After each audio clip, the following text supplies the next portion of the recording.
remaja itu adalah masa perubahan. Suara mulai berubah, tubuh berkembang, bahkan perasaan jadi lebih sensitif.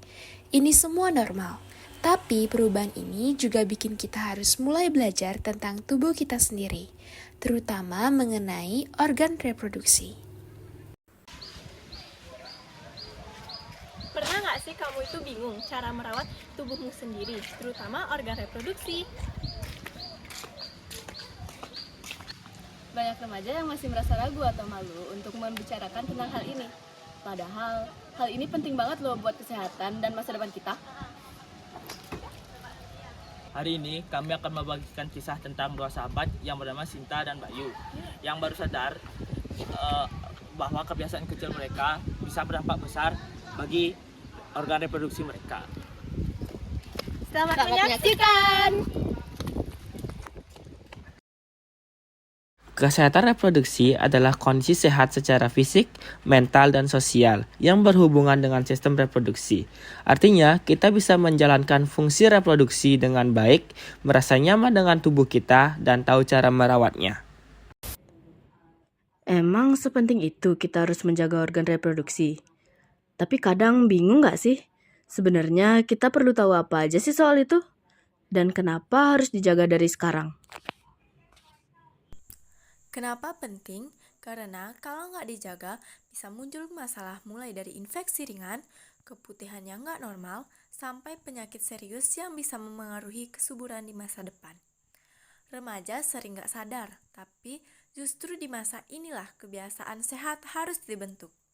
Soalnya, organ reproduksi gak cuma berfungsi sekarang, tapi juga punya peran besar saat nanti kita dewasa. Dewi, remaja putri kelas 11, sering lupa ganti pembalut saat haid di sekolah. Kadang dia merasa tidak nyaman, tapi malu bilang ke temannya. Sedangkan Raka, teman sekelasnya, terbiasa memakai celana olahraga seharian meskipun sudah berkeringat. Keduanya gak sadar bahwa kebiasaan itu bisa membahayakan kesehatan reproduksi mereka.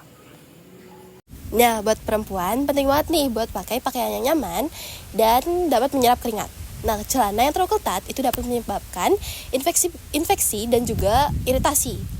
Infeksi jamur dan juga iritasi. Selanjutnya, selain itu, jangan lupa untuk membersihkan area kewanitaan dengan air bersih dari depan ke belakang. Dan pastikan celana dalam selalu kering agar bakteri tidak mudah untuk berkembang. Buat cowok-cowok juga sangat penting menjaga area reproduksi kalian dengan cara rutin mengganti handuk, membersihkan organ reproduksi secara benar, dan terakhir rutin mengganti celana dalam.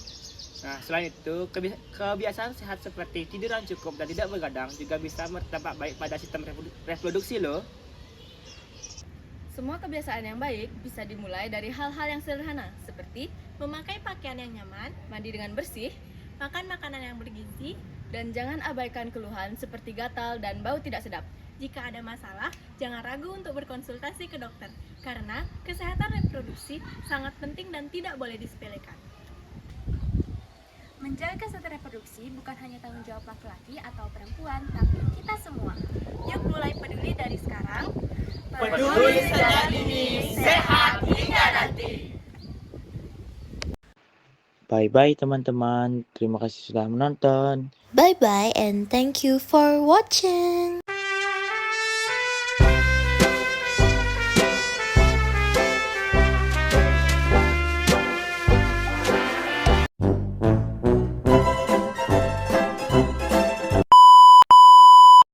Aduh gantengnya. Najis.